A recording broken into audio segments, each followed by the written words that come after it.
Good afternoon, everybody, and thank you for joining us for another one of our learning labs. So today's learning lab is going to be on commonly logged Sage Intacct questions and support cases. So frequently asked questions from our support team. Just before we get started on the learning lab, sorry, I'm just going to take you through some introductions. So if you just flick to the next tab, please. For those of you that don't know me, I'm Fiona. I work in the customer success team, and taking us through today's session will be Sunny. She is our today's learning lab presenter. A bit of housekeeping just before I hand you over is there is a question box in the GoToWebinar. In the panel there of GoToWebinar, there is a question box. Please feel free to type in any questions as we go through today's session. There will be an opportunity at the end of the session where I'll read those questions out. During the session, your microphones will be muted, so if at the end of the session you want to take yourself off mute and you can ask your questions that way rather than popping them in the question box. And finally, the session is being recorded. So after the end of today's session, you will receive a copy of the recording. Please do share that around with your team or for anyone who's unable to make today. That's all from me. Let me hand you over to Sunny to get started. Over to you. Good afternoon, everyone. My name is Sandy Sire, and I'll be your Learning Lab presenter for today. On the agenda today, I've got the following topics to go through with you. I've got reversals, adding additional data to a custom report, how to filter standard reports, as well as imports. On the top of my list, I've got reversals. I'll walk you through on how to reverse a transaction on Sage Intacct. So today's scenario, a customer is saying that I've allocated an incorrect payment to an invoice. How do I reverse this? Is this possible? And the answer is yes. So in your applications menu, you go to cash management on the old tab, and then under reports, you'll find the registers. I'll quickly walk you through this on my demo system. So you go to cash management and then old tab, and then under reports, there's registers. You'll find options below. You've got an option of receipts if you are reversing an AR transaction. If you are reversing an AP, you choose check. But then on my example, I'll choose bank. There we go. Right, I've got a transaction for the 19th. So this is where you'll filter. So the transaction is for the 19th. I'll fill in the date of the 19th. And then you also filter by which bank. So I'll pick this demo bank on my example and then just view that.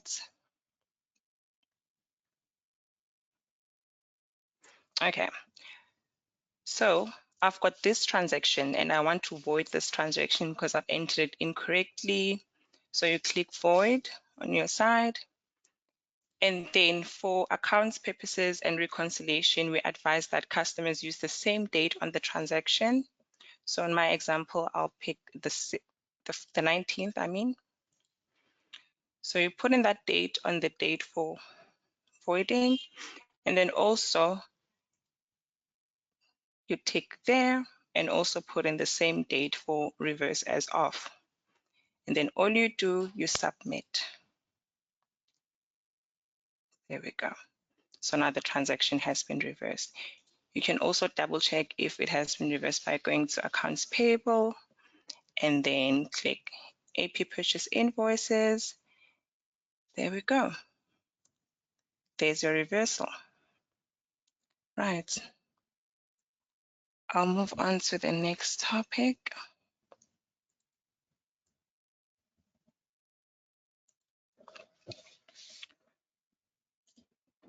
So the next topic on my list is adding additional data to a custom report. We've been getting a lot of queries regarding how to edit or put a new column on a report. So on your applications menu, you go to your reports and then find the report that you want to edit and click edit on the side. And then on step 1, you go to step 2. I will just demo this on my demo system. Okay. So I've got a report here that I want to edit. As I said earlier on, you go to reports and then custom reports, and then look for the report that you want to edit, the report in question. My report is suppliers, and then you click edit. So I'll run the report first so that I display how this report looks currently, and click view. Okay, before running the report, you filter your report, then you view the report from inside. So this is how my report currently looks like. I've got the supplier ID, the memo, the base amount, the supplier name, as well as total paid. So now on my report, I want to add accounts as one of the columns on my report. Just cancel out of that. Can click edit once again. And then you can either click next or the drop down where you can select add columns, or you can just click next step. Okay, on this step, I'm looking for the account field. There's my account field. Right, and then I always advise to run the report to see how it looks. Once again, filter your report, view the report, just make this bigger. This is how the report currently looks like. I've got my account column here, but now I want to move this account column to be displayed next to supplier ID, and then I'll have my supplier name after that. That is possible as well. So all you do, drop down where it says select column sequence. So now I'm going to select a sequence for my report. I want my account column to be just next to supplier ID, and I also want my memo field to be the last column on the report. Pull it over there. And then I also want my supplier name to be just under accounts for my report. And then run the report again. Just click view over there. Make it nice and big. So this is the view that I'm happy with on my report currently. I've moved the columns around and this looks very neat. I will save the report.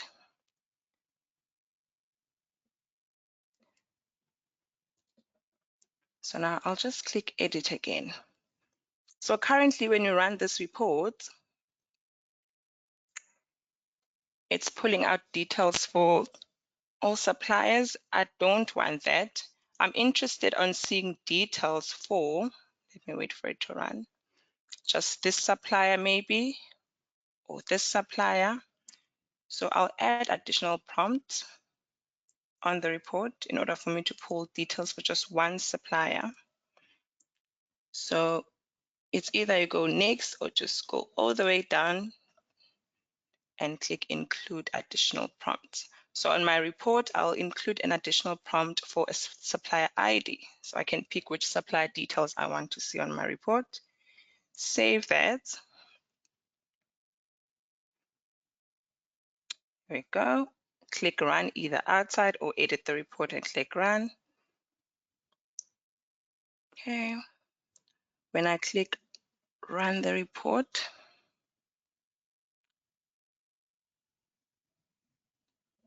oopsie, let's click cancel. There we go. I'll run it from the outside in order for me to be able to pick a prompt. There we go. Here's my prompt option.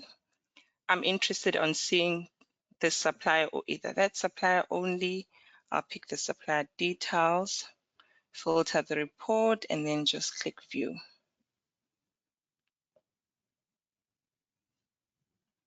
So now the report is giving me just that supplier details. Simple as that. Right. Let us move on to the next topic. Oops.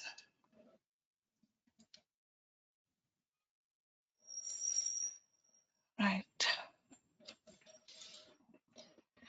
So on the next topic, I'll look at how to filter a standard report.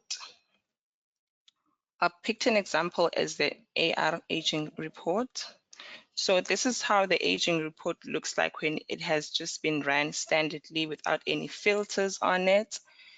But let's say you are interested in seeing AP purchase invoices, due dates, as well as GL posting date. You want the report to show these details, everything in it. So you have to use filters. I'll first demonstrate on how the report looks like when it is just ran standardly. Just go to my demo. There we go. If you go to AP,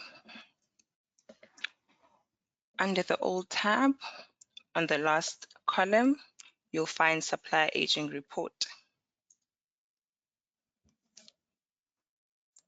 So I'll run an aging report, a standard one, just to give everyone a view. So this is how the report looks like when you haven't added any filters on it. We've been getting a lot of queries where a customer wants to see more than this, which is possible. So I'm going to filter this report. When you scroll down, where it says report type, you'll click detailed. You want to see every detail in a report, as well as go down and then you add the following. Add all of these and then view the report. So now the report is much detailed. It pulls up transactional currencies, due dates when you filter. Please note that standard reports cannot be edited. For example, if you want to see a description of an invoice, that's where a custom report comes in. You'll have to create a custom report, but we can't edit anything much than what I have in front of my screen. Currently, Sage Intacct does not allow that. Let's move to my next topic.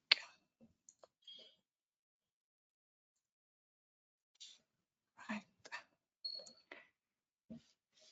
Imports. Sage Intacct has a new feature for importing data. I won't dwell much on imports, as my colleague has already ran a previous learning lab regarding imports. But this is just a reminder. We encourage our customers to make use of the new feature when importing data into Sage Intacct. I'll just quickly demo that.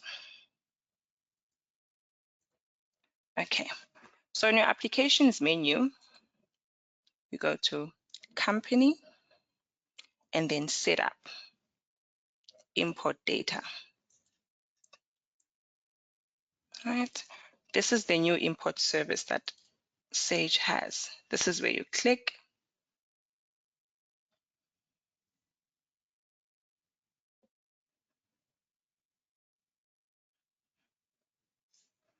There you go. This is where you upload your templates moving forward. The reason why we encourage for our customers to make use of the new Sage import feature, the old one might be removed by Sage. As I said, I won't be dwelling much on that because there is a learning lab regarding how to make use of this feature. When faced with an issue or query, please review the immediate available in Sage Intacct resources such as help and support, Sage Intacct community. Or other than that, you are welcome to log a support case and we will assist.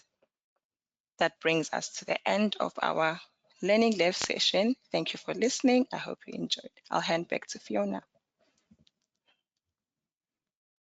Thanks, Sunny. Thanks for taking us through there. Great session. I will just check now if we've had any questions come through. Nothing there at the moment, but please do feel free. You now should be able to take yourself off mute and you can ask away any questions. So we'll just give that a moment for any questions to come through.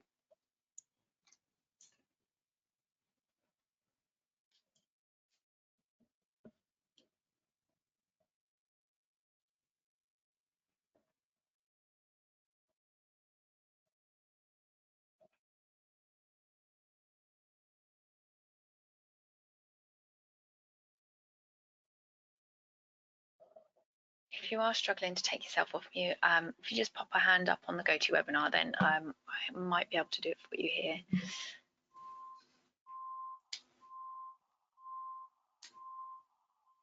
Okay. If you do have any questions that come later following this session, Sunny, if you just pop to the last slide on your PowerPoint there should be my details. Perfect, thank you. So my email address is on screen there at the moment. So if you do have any questions that come following this session or questions that weren't related to today's session, please do pop me an email and I'll get back to you with as much help as I can offer. Also, our next learning lab will be on the next Thursday on the 26th, and it's going to be a session on making the most of our Sage Intacct educational resources. So that would be going through the Help Centre, the Sage University, and the Acuity community as well. So all those different places that you can find help and assistance. Thank you all again for joining today. We really do hope you've enjoyed the session and you found it very informative. If you do have any suggestions on future sessions that you would like to see, please do drop me an email because we also appreciate any ideas you have. Okay, that's all from me. I hope you all have a pleasant rest of your Thursday in these lovely sunny weather. Thanks again, Sunny, for putting that on for us, and we'll see you all on the next Learning Lab. Thanks, everybody. Bye.